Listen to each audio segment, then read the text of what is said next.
Hi everyone, it's Mariah here from Pure Toppers, and today I'm going to be walking you through how to make a happy birthday text topper using your Cricut machine. Now there's many ways that you can do this. So first of all, you want to start by loading up your Cricut Design Space, and then I'm just going to go with a random font, one I use quite often. It depends on your preference what design and style you're going for. So I'm going to start off with this text box here, which I believe is called Blackswork, this font. And I'm going to start by typing up my text, which is going to be Happy Birthday Mariah.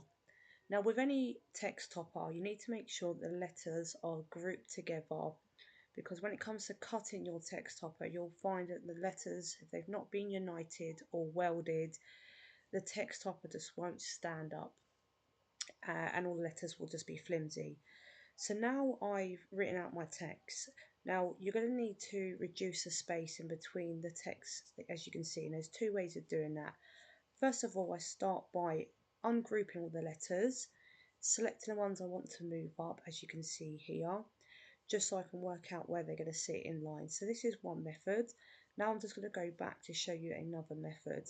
So now we're back to how it originally looked. If you go to the top the top bar on your Cricut Design Space, you'll see line spaces. You can start to reduce the line spaces by using the arrow here. But what you'll find is you will find that you will have to use the ungroup tool in the right hand corner, just so you can get the spacing exactly how you want it.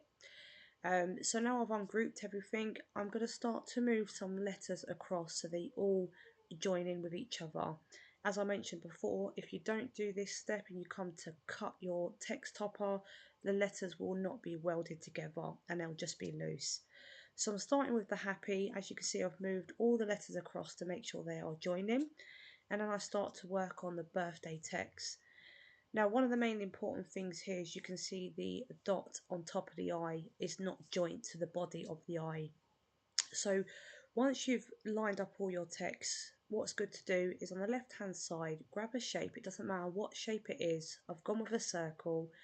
Grab your shape, hover it over the dot on top of the eye. If you zoom in, it will help a little bit just to make sure that you get exactly over the eye. And then in the bottom hand corner, just down here, you're going to find a tool. So you're going to select the circle and the eye. You're going to select the tool here, which is like a slice, and then you're going to slice the dot away from the top of the eye, remove the excess, and then you're going to bring the dot down, as you can see me moving here. Now once you've done that, I'm going to group everything together just to make sure that I don't lose any letters while I'm replacing and shaping everything to where I want it. So I've done the happy, I've done the birthday, I'm going to move on to the name here. So you're going to use ungroup in the top right hand corner to move the letters to where you want them and to make sure they are all in line. And I'm going to use the same method here by grabbing a shape, hovering it over the eye so I can then separate the dot from the main body. Same thing applies as you slice, you remove the excess, you can press delete or you can use the delete in the top right hand corner. Delete the other excess parts here, and then you're going to slowly move that down.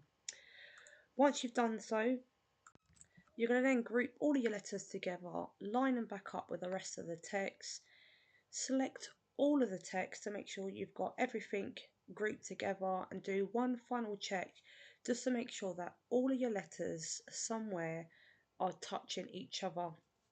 So now I've done that, I've grouped everything together, and at the bottom right hand corner I'm going to choose unite. Now there's two options, you can weld or you can unite, they both do the same thing.